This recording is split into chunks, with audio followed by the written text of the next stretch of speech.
And welcome back to Primetime News. And a special welcome once again to our viewers on TVJ International in the Cayman Islands and online at onespotmedia.com. Up first this evening, there was a war of words between Prime Minister Andrew Holness and Opposition Member of Parliament Fitz Jackson regarding the imminent boundary shift to create the parish of Portmore. The exchange almost overshadowed the joy of a House recipient who lost her home in Clifton, St. Catherine last year.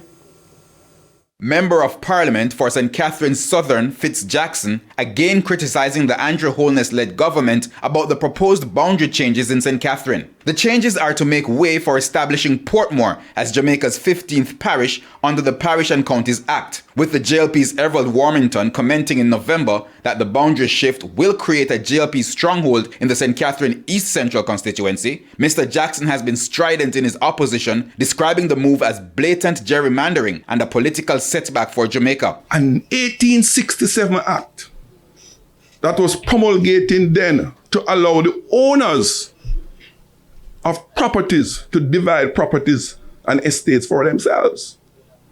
That's the antecedent of that act, which is now being used to create political boundaries in St. Catherine.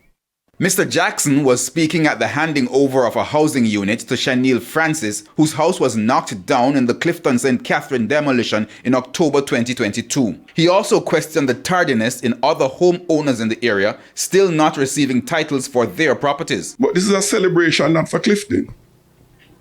It's a celebration for one person. Clifton is awaiting the titles for over 450 plus beneficiaries, and we can't get it done. However, Prime Minister Andrew Holness dismissed Mr. Jackson's arguments, insisting the statements are misleading as the proposed Portmore boundaries will not affect constituents. But because I'm in the know, Amen. And I intend to make you as well listening be in the know. Amen. Data.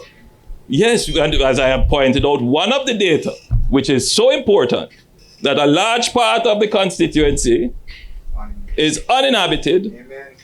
And probably will be the part that will be moved off and will not affect his votes.